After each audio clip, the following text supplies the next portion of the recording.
Buen día. En la clase de hoy vamos a desarrollar el concepto de transcripción del ADN a los distintos tipos de ARN. La transcripción es la segunda función fundamental que se desarrolla en el núcleo celular. En la bibliografía de la clase de hoy, a los textos recomendados en las clases precedentes le adicionamos la biología molecular de la célula de Albert y colaboradores, que es una versión más completa de la introducción a la biología celular de los mismos autores, y la biología celular y molecular de Lodish y colaboradores. Estos dos últimos textos son bastante más complejos y completos que los anteriores, pero pueden servirles para aclarar algunos conceptos que puedan ser difíciles de comprender. Antes de comenzar a analizar el proceso de transcripción, vamos a analizar el concepto de gen. Para ello nos valemos del dogma central de la biología molecular que expresa el flujo de la información genética, esto es, el concepto que indica que la información genética fluye, entre comillas, del ADN a los distintos tipos de ARN a través del proceso de transcripción, y la acción conjunta de estos últimos transcriptos o los productos de estos transcriptos conducen a la síntesis de las cadenas polipeptídicas que conforman las proteínas.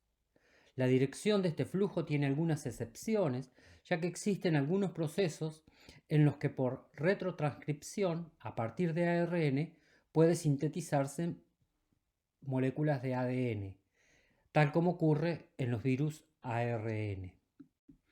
Ahora bien, debido a que no todos los genes culminan con la síntesis de proteínas, como ocurre en los genes que sintetizan los ARN de transferencia, los ARN ribosomales y los ARN pequeños, la definición actual de gen expresa que un gen es todo fragmento de ADN que codifica un producto funcional, sea ARN o cadena polipeptídica.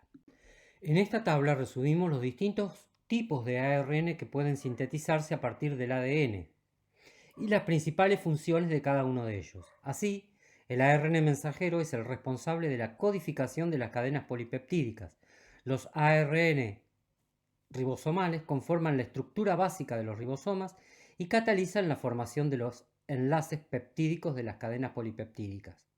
Por su parte, los ARN de transferencia son centrales para la síntesis de proteínas, actuando como adaptadores entre la secuencia de bases del ARN mensajero y la de los aminoácidos.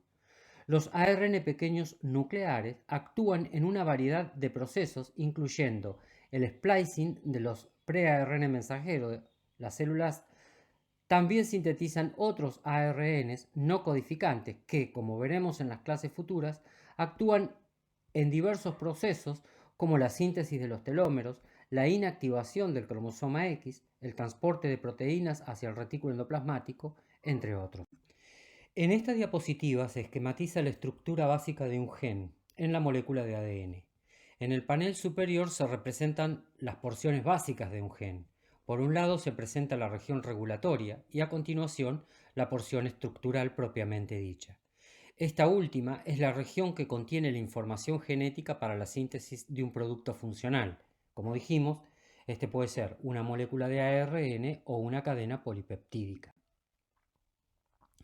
Los genes poseen direccionalidad, esto es, un sitio de inicio de la transcripción, conocido como posición +1, a partir de la cual la ARN polimerasa, que es la enzima responsable de la síntesis de los ARN, comienza la copia.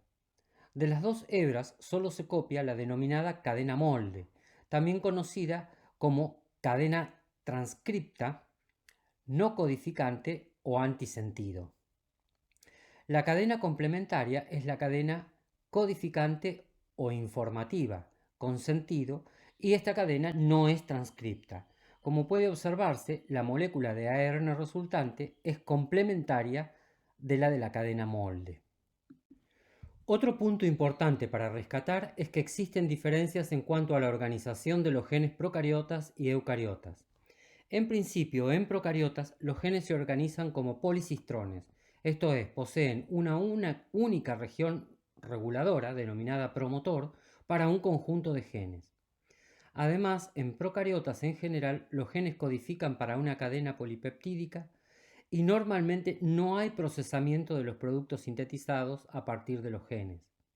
En la imagen se muestra, por ejemplo, un policistrón con 3 genes y los subsecuentes productos.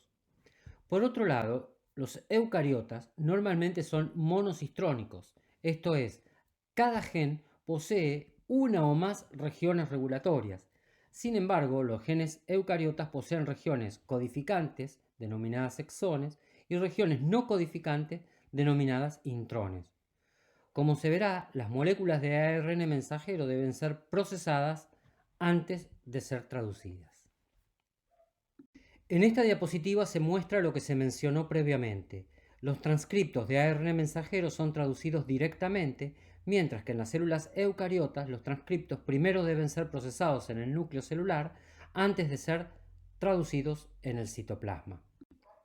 En esta tabla se comparan las subunidades equivalentes de las ARN polimerasas de células procariotas, esto es, bacterias y arqueas, y las ARN polimerasas 1, 2 y 3 de las células eucariotas, así como las diferencias verificadas entre ellas.